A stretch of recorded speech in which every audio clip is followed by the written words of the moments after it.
makes you such a bad draw in tournaments?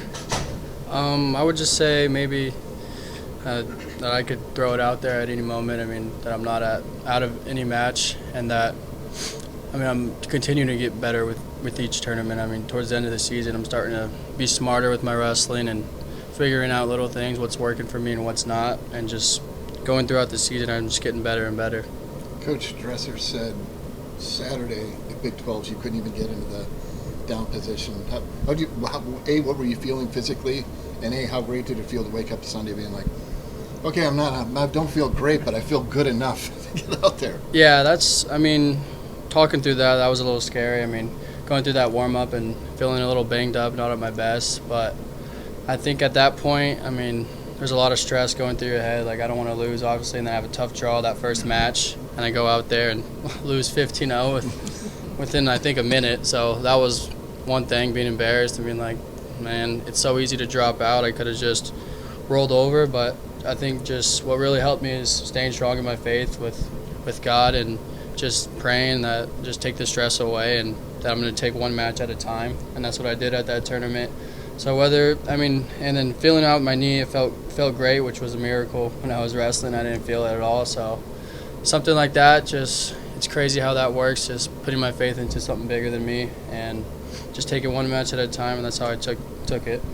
What role has Dresser and your other teammates, played when it comes to bouncing back from whether it be injuries or mental struggles or anything like that? I think a lot of guys on our team had a lot of injuries this year, so speaking with them, telling me, keep your head up. Still, I remember when I first heard it, and then Swizz coming back to the locker room right away saying, "You're still in it. You're still the man. Don't let that distract you."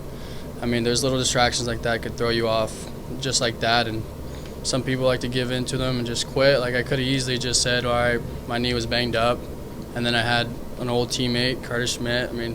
That'd be a hard loss. So just being nervous with stuff like that, I think just praying about it and keeping my faith strong, and that's the only way I could make it through it, obviously. So that's what I did.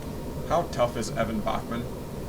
He's real tough. I remember going live with him earlier this season. He's real strong, heavy on top, and he's a vet in this game. This is about 6th year. So he's technically real strong too. Doesn't give up position real easy. So he's more harder to roll around, obviously. But no, he's a good, solid feel. Do you enjoy having that type of reputation where guys maybe kind of dread having you in their matchups?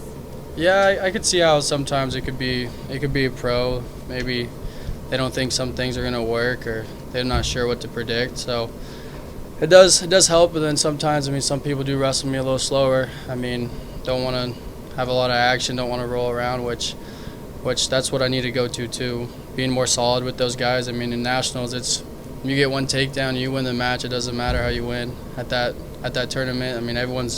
Everyone's going there competitive, and they're going to take every point that they can. And I know that, so just changing that. Your time wrestling for Kevin Dresser, what's been your, most memorable experience? Him just being a good coach in general. He tells us a lot. He's a businessman, and I know he wants us to be great with how he asks us how we're doing every day, the recovery he gives us, everything. He's always got something planned out, always thinking about us. That's what he tells us too. I think he's a great coach. Being with him was a great opportunity. Would have never thought I would have been here. I was signed at Cal Baptist when I first out of my senior year, so really thought I was going there, and then just God put the change in my heart, and now I'm here, and I'm thankful for it. And I think he's a great coach with our staff too as well. They take care of us. They're always asking us, feeding us, telling us what to do. They're all national champs. They all been here at this tournament. They've done it all, so it's real helpful going into this tournament. Is that a move that you're glad you made? Yeah, I would say so. It was a tough decision, obviously. I really liked CBDU and the coaches there, but something in my heart changed, prayed about it, and made that decision, and now I'm here. Have you thought any or reflected any this week of your blood run match from last year? How's that kind of this week? Yeah, I think that having that tournament last year was real good for this year, just knowing that I can't overlook any opponent. Take every match at a time, and everyone's ready to win. So really just going out there and telling myself the good things, what I need to hit, what I need to go out there and do, not just kind of getting caught in the moment and looking around. And that was one big thing. That it's a lot of people. It's bright out there. There's a bunch of mats. There's whistles. There's people screaming. Like, it's so easy to get distracted and kind of lose thought. But I think dialing that in and just telling your stuff good things, that's how you kind of distract it out of there and get focused. I think people, sometimes underestimate the effect that has. Just the noise is coming from everywhere, and people so intensely focused on one mat. What do you hear that's the most disorienting that you have to? I don't know if it's everyone going 3 on somebody else's mat, or what's one thing that's like was extra hard to push out?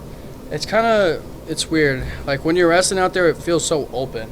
It feels like obviously I'm in a big arena, but like that atmosphere is like no other. So many fans, so many different colors. There's lights. There's people taking pictures. There's coaches screaming, whistles blowing. Like, so there's a lot of distractions, but just trying to stay focused and trying to listen to your coach and always being laser focused. That's the only thing you can do in that scenario.